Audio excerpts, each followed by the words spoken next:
At 10, this is Fox 61, Connecticut's news station. A busy night in Connecticut, but first we want to start with the forecast. It was beautiful today, but it's looking a little more unsettled tomorrow. Thanks for joining us here for the Fox 61 News at 10. I'm Brent Harden. And I'm Sarah Sanchez. We've been keeping our eyes on the possibility of storms tomorrow, and things are changing over the next 24 hours, but possibly not as much as we thought. Let's check in with Chief Meteorologist Rachel Frank for a first look at the forecast. So, Rach, how are the next 24 hours looking? Well, first thing you need to know is it's going to be very warm to hot and humid as we head through the next 24 hours. But we have changed the forecast, as they just alluded to. It looks like the severe weather threat that we were anticipating for tomorrow has shifted farther south, which is actually some good news that I can deliver for a change. So while there is a chance for an isolated shower or rumble of thunder early in the morning and later in the day, it looks like the threat for severe weather itself is pretty low, which is some good news. Temperatures right now are in the 60s and 70s.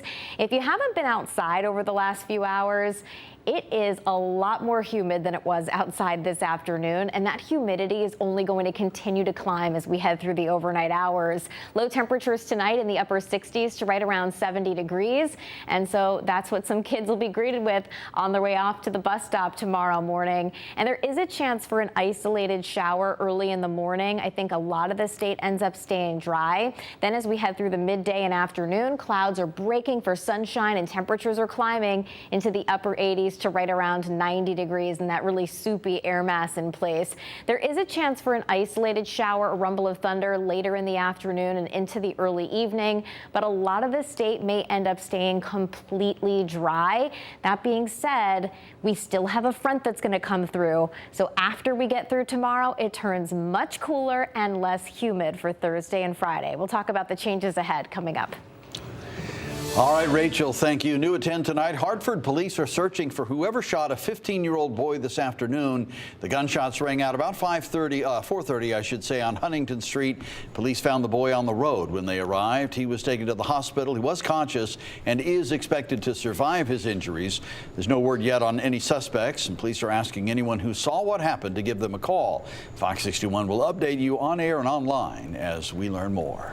And tonight, another stretch of road is repaired and reopen after flooding. Route 34 between Route 111 and Coppermine Road across from the Stevenson Dam is now safe to drive on. That stretch is in the town of Monroe. And across the Naugatuck Valley, roads are coming back online thanks to state contracted crews working around the clock to get them repaired. In Seymour, the district superintendent has given the green light for kids to start coming back to school tomorrow. There were questions over whether the flooding would delay the first day, but the roads are clear enough to allow buses to take their normal routes. Town leaders say the road to recovery is a long one, but it's important to provide as much normalcy for the kids as possible.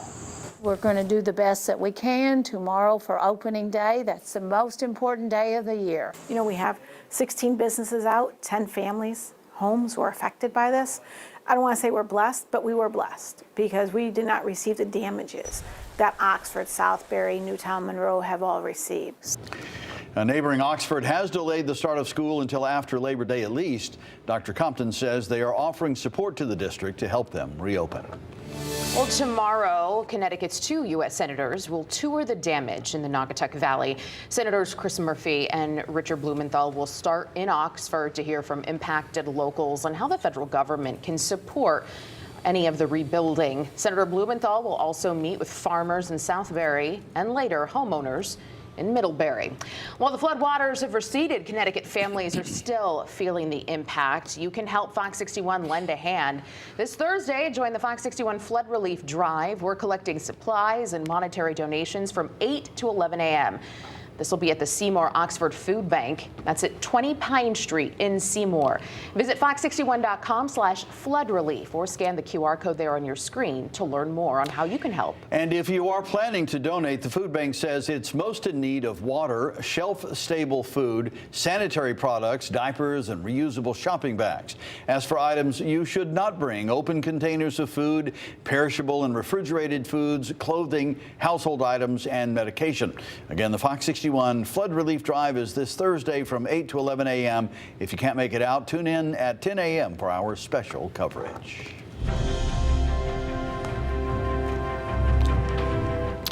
State Republican lawmakers are calling for the governor to bring legislators back to Hartford to address high electric bills. Calls to remove the controversial public benefits portion on your utility bill are growing louder. Fox 61's Jake Garcia is live at the state capitol with details on their proposal and if a special session is likely. Jake. Well, Brent and Sarah, Governor Ned Lamont agrees that energy costs and the skyrocketing prices needs to be addressed here in the state of Connecticut, but he says a special session is not the way to do it. Electricity rates in Connecticut are just too damn high. They're the third highest in the entire country, behind only Hawaii, which is an island, and California. For the second time this month, state Republican lawmakers are publicly demanding Governor Ned Lamont call a special session to address high electric bills. What we continue hearing from our constituents isn't that I don't want to pay my electric bill. It's I can't pay my electric bill. The spike in rates stem from the public benefits section of the customer's bills, which funds state energy programs. It's a fee that goes back to the state. Utility companies like Eversource and United Illuminating just collect those fees based on the customer's energy usage. For 4 years, telling people they didn't have to pay their bill, it doesn't make sense that now you're going to make people who are paying their bills pay for that.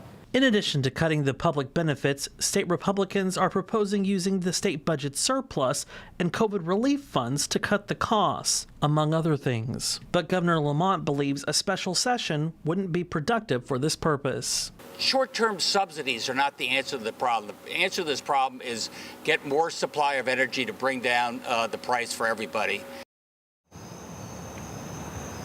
Now, Governor Lamont says that a special session is not likely, and he believes that those concerns can be addressed in a general session. However, he does plan to meet with members of the Energy and Technology Committee for possible solutions here in the coming days. However, as we approach another billing cycle, customers are bracing for those high electric bills and the sticker shock that comes with it. Reporting at the state capitol tonight, Jake Garcia, Fox 61, Connecticut's news station. All right, Jake, thank you. Waterbury police are advising all of us to be on the lookout for a man wanted in connection to a weekend shooting. And they're releasing this wanted flyer. The man they're looking for is 34-year-old Raheem Williams. Williams is accused of shooting a 22-year-old man on Bunker Hill Avenue. The victim has since been released from the hospital and is recovering from their injuries. Call police if you know where Williams may be. State police say they've arrested a fugitive wanted in Oregon for his alleged role in an arson case. Robert Parmalee was found walking along Route 20. Police stopped him and ran his name. They found there was an active warrant out for his arrest out of Grants Pass, Oregon. Police are not giving details about the arson case. Parmalee will be arraigned tomorrow and extradited back to Oregon. Tomorrow, a Bridgeport man faces charges in the death of an infant, and he'll be back in court before 31-year-old Dale Kirkland stands before a judge. The Department of Children and Families is confirming they were involved with the infant's family for about a month. A DCF spokesperson tells Fox 61, quote, "We can confirm the agency is conducting a joint investigation with the Milford Police Department after being notified of the fatality." They also say they are investigating how the case was handled. The baby was found dead in a Milford motel bathtub hours after Kirkland checked out last Wednesday. Officials say Kirkland is related to the baby, but it's not clear exactly how. He's being held on a $1 million bond and is on mandated suicide watch. Our team will be at the courthouse tomorrow to bring you the latest on the case. A new indictment's been filed against former President Donald Trump for his alleged efforts to overturn the 2020 election results.